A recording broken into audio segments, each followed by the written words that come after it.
आपके साथ मैं हूं ज्योत्सना पाटनी। लद्दाख के पेंगोंग सो इलाके में चाइनीज आर्मी लगातार पीछे हट रही है।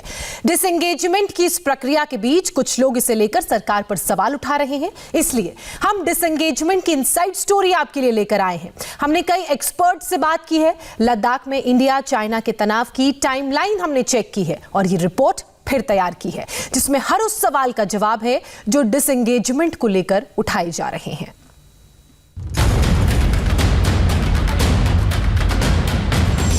भयंकर ठंड और बर्फबारी,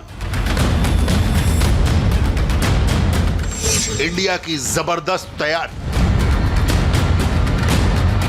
चीन के सैनिकों के सामने मुश्किल भारी, कैलाश रेंज की चोटियों पर डटे भारतीय वीर, चाइना पर इंडिया की इकोनॉमिक स्ट्राइक, पूर्वी लद्दाख के पेंगोंग सो इलाके में भारत और चाइना के डिसएंगेजमेंट को लेकर जिनके भी मन में सवाल हैं, वो चीन के पीछे हटने की वजह को इन 5 पॉइंट से क्लियरली समझ सकते हैं। अप्रैल मई 2020 में लद्दाख में भारतीय सीमा में घुसपैठ की कोशिश करने वाले चीन के सैनिक अब अपनी पुरानी चौकियों की ओर लौट रहे हैं। चाइनीज टैंक्स का रुख मुड़ा, तोपें लौटी और तंबू खड़े, तो इसकी यही 5 मोटी वजह रही। चीन को अगर हम बोलते हैं टी स्टेटस को एंटी, जो स्टेटस अप्रैल के पहले तक था उस इलाके तक वापस जाना है तो वो अकेला नहीं हो पाएगा, दोनों साइड को वो करना पड़ेगा।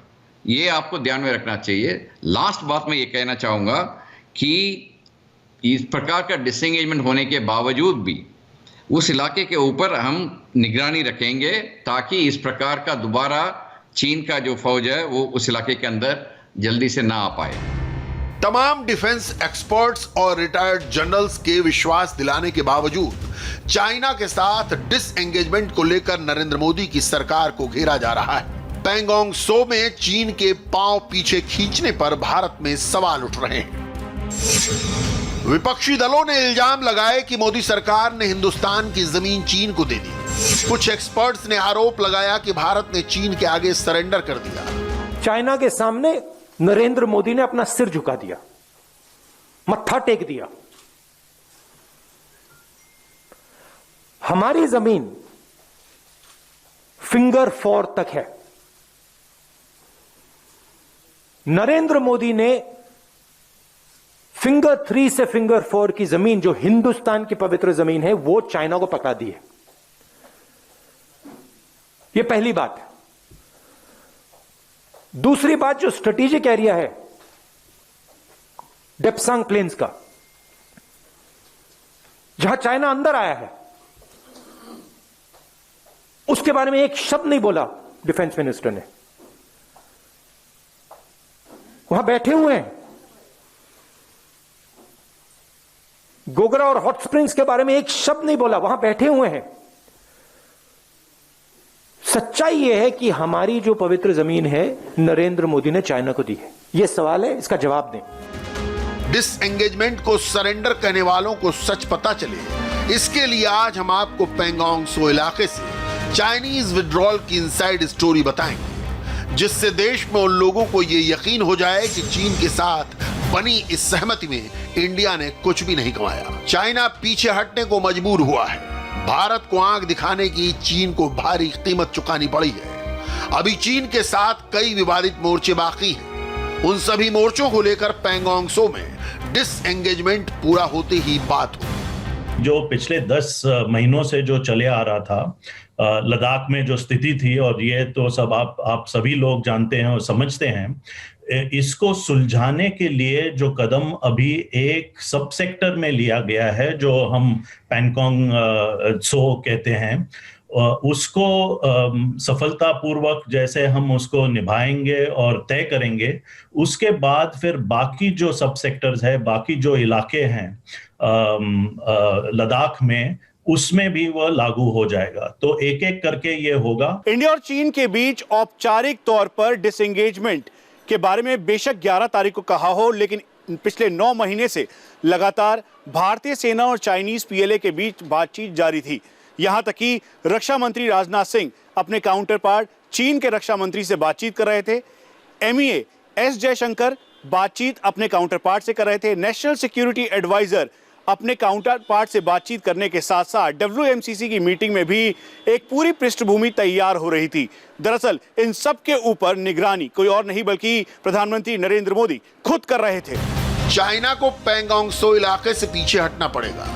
यह मैसेज इंडिया ने पिछले साल अगस्त सितंबर में ही दे दिया था। आपको इसके लिए थोड़ा पीछे जाना होगा और लद्दाख में इंडिया चाइना स्टैंड ऑफ की पूरी क्रोनोलॉजी समझनी होगी। 5-6 मई को पैंगोंग त्सो इलाके में चीन और भारत के सैनिकों के बीच हिंसक झड़प हुई। 12 मई को सेना ने गलवान घाटी में चीन की बढ़ती मोर्चाबंदी और तनातनी के बारे में बयान जारी किया। 2 जून रक्षा मंत्री राजनाथ सिंह ने सीमा पर चीन के साथ बढ़ते तनाव की बात मानी और कहा कि भारत भी मिरर डिप्लॉयमेंट कर रहा है, यानी चीन के बराबर सैनिक और गोला बारूद तैनात कर रहा है। 15 जून की रात को गलवान घाटी में चीन और भारत के सैनिकों में हिंसक संघर्ष, भारत के 20 और चीन के कई जवान शहीद हो गए। 5 जुलाई को NSA अजित डोवल और चाइना के स्टेट काउंसलर वैंग यी के बीच फोन पर बातचीत हुई, जिसमें डिसएंगेजमेंट को लेकर चर्चा हुई। प्रधानमंत्री के लद्दाख दौरे, अजित डोवल और वैंग यी के बीच बातचीत, चाइनीज ऐप्स पर बैन ने ड्रैगन को नए इंडिया के न्यू रिजॉल्व का एहसास करा दिया। डोवल और वैंग यी की बातचीत के बाद पैंगोंग त्सो इलाके में चीन के सैनिक कुछ पीछे हैं, लेकिन ये उसकी एक चाल थी। भारत के वीर सतर्क थे। अगस्त में जब चाइना के सैनिकों ने पैंगोंग त्सो के दक्षिणी इलाके में घुसपैठ की कोशिश की तो भारत ने इस बार करारा पलटवार किया। 29 और 30 अगस्त की रात को भारत के जवानों ने साउथ पैंगोंग त्सो में कैलाश रेंज की कई अहम स्ट्रेटेजिक हाइट्स पर डेरा जमा लिया। भारत के सैनिकों ने कैलाश रेंज की जिन चोटियों पर मोर्चाबंदी की वो हैं मगर हिल, गुरुंग हिल, रेजांगला, रेचिल्ला, हेलमेट टॉप और ब्लैक टॉप। चीन ने पहल की, हिंदुस्तान ने उनको रोका, हमारी फौज ने उनको रोका और उसमें जो भी झड़पें हुई हुई तो उससे उनको एक क्लियर मैसेज है कि हमने उनको रोक दिया। फिर ऐसी जगह ऐसी एक डोमिनेशन एस्टैब्लिश कर ली जिससे कि चीन को ये क्लियर हो गया, कुछ एक ऐसे हमने जगह ऑक्यूपाई की हैं, हाइट्स ऑक्यूपाई किए हैं जिससे चीन को बिल्कुल उम्मीद नहीं थी। और अब चीन ने शायद हमारा ये रिजॉल्व का अंदाजा नहीं लगाया, लेकिन कुल मिला के ये बात तय है, जैसे आपने कहा, कि हिंदुस्तान की आर्मी और हिंदुस्तान का अपना स्पिरिट, इंडिया की एक पॉलिटिकल और डिप्लोमेटिक स्पिरिट एक ऐसी रिजॉल्व को जाहिर कर दिया है कि ये 1962 ना समझें। पूर्वी लद्दाख के स्टैंड ऑफ में इंडिया के जवानों का कैलाश रेंज की हाइट्स पर काबिज होना सबसे बड़ी कामयाबी थी। यह सामरिक रूप से बेहद महत्वपूर्ण इलाका है। इन चोटियों पर कब्जे से भारतीय सैनिक उस स्पैंगुर गैप को डोमिनेट करने लगे थे जहां से चीन पर हमला किया जा सकता था। चीन का मोल्डो सैनिक अड्डा इन चोटियों पर बैठे भारतीय जवानों के डायरेक्ट निशाने पर था। कैलाश रेंज में दोनों देशों के सैनिक महज कुछ 100 मीटर की दूरी पर आमने सामने थे। लगभग 350 किलोमीटर लंबी कैलाश रेंज तिब्बत की मानसरोवर झील तक जाती है। यहां से तिब्बत और शिनजियांग को जोड़ने वाला चाइनीज हाईवे नंबर 219 भी ज्यादा दूर नहीं था। भारतीय जवानों के मोर्चे पर डटे रहने के कारण चीन की मुश्किल बढ़ती जा रही थी। अब उसकी चौकियां डायरेक्ट इंडिया के निशाने पर थीं। चीन ने अक्टूबर में डिसएंगेजमेंट का नया प्रस्ताव भारत के सामने रखा, जिसमें चरणबद्ध तरीके से सैनिक पीछे हटाने का प्रस्ताव था। अपने नए प्रस्ताव में चीन ने फिंगर 5 तक पीछे हटने का प्रस्ताव रखा और कहा कि भारत फिंगर 3 तक चला जाए, मगर भारत ने यह प्रस्ताव ठुकरा दिया। भारत ने मांग की कि चीन के सैनिक पैंगोंग त्सो में फिंगर 8 के पीछे अपनी सिरजय पोस्ट पर वापस जाएं। कैलाश रेंज में भारत की स्थिति बेहद मजबूत थी, वहीं सर्दियां सिर पर थी। आखिरकार चीन फिंगर 8 से पीछे हटने को राजी हो गया। 24 जनवरी को चीन और भारत के कोर कमांडर्स की मीटिंग हुई। ये मीटिंग 16 घंटे से भी ज्यादा वक्त तक चली। इसी मीटिंग में पैंगोंग त्सो में डिसएंगेजमेंट पर सहमति बनी। यह भी तय हुआ कि इस क्षेत्र में डिसएंगेजमेंट के 48 घंटों के भीतर अन्य मोर्चों पर पीछे हटने को लेकर बातचीत शुरू हो गई। एक्सपर्ट्स के मुताबिक भारत के लिए यह विन विन सिचुएशन है, क्योंकि भारत अप्रैल 2020 से पहले की स्थिति बहाल करना चाहता है जो पैंगोंग त्सो में डिसएंगेजमेंट के साथ हो रहा है। चीन को एक धक्का जरूर लगा है, उसमें कोई शक नहीं है, लेकिन जैसे पहले दिन से आया है कि 8-9 महीने उनको इसलिए लगा कि पब्लिक के एक मन से ये हट के एक ऑनरेबल एग्जिट, जैसे एक शर्मनाक एग्जिट ना हो, एक अपना इज्जत को बचाते हुए किसी तरह से निकल सकते हैं, तो वो उनका प्रयास अभी रहा है।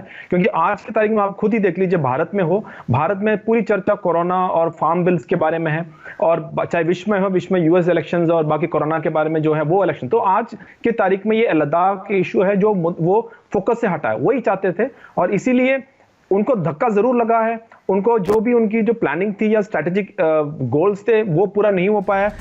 जानकार कहते हैं कि भारत ने अपने रवैये में कतई कोई बदलाव नहीं किया। न भारत ने अपनी कोई पोस्ट सरेंडर की, न ही वो अपनी पारंपरिक पोस्ट से पीछे हटा। पैंगोंग त्सो के फिंगर 4 से फिंगर 8 के इलाके में गश्त रोकने की वजह टकराव टालना है, अपना दावा छोड़ना है। हमारा जो पोस्ट है वो धनसिंह ताफा पोस्ट में ही था, वहां तक हम आए हैं। उसी मुताबिक फिंगर 8 के पूर्वी तरफ जो चीन का जो पोस्ट है वहां तक जो है चीन वापस जाएगा। इसका मतलब ये है कि दोनों पक्ष अपना अपना जो परमानेंट पोस्ट का इलाका है उस इलाके में जा रहे हैं। इसके बीच का जो इलाका है जिसमें हमने पेट्रोलिंग का मना किया हुआ है, वो रक्षा मंत्री ने साफ जाहिर किया है कि ये टेम्पररी एक मामला है। वो क्यों किया गया है ये समझना जरूरी है। आपने देखा कि जब भी ये पेट्रोल जो है आमने सामने आते हैं तो ये जो है हादसा बनने की एक गुंजाइश हो जाती है उसके अंदर।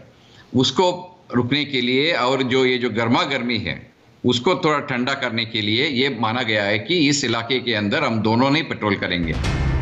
अमेरिका के मैसाचुसेट्स इंस्टीट्यूट ऑफ टेक्नोलॉजी के China expert M Taylor Fravel कहते हैं कि चीन को कई कारणों से भारत के साथ डिसएंगेजमेंट के लिए राजी होना पड़ा है। चीन को इस बात का एहसास अच्छे से हो गया है कि उसने मई जून में सीमा पर हुए तनाव को कुछ ज्यादा ही खींच दिया है। आज दुनिया में ऐसे बदलाव हो रहे हैं जो पिछली 1 सदी में नहीं हुए थे, और ये बदलाव आने वाली सदी की दिशा भी निर्धारित करेंगे।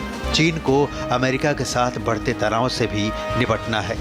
ऐसे में भारत के साथ संबंध खराब करना और तनाव को बढ़ाने से उसे बहुत नुकसान हो सकता था।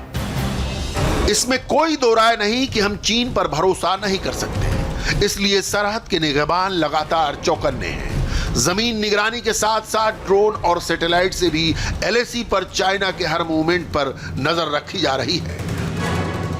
डिसएंगेजमेंट लंबी प्रक्रिया है, लेकिन इसे लेकर सवाल उठाने वालों को भारतीय वीरों के शौर्य पर यकीन करना चाहिए।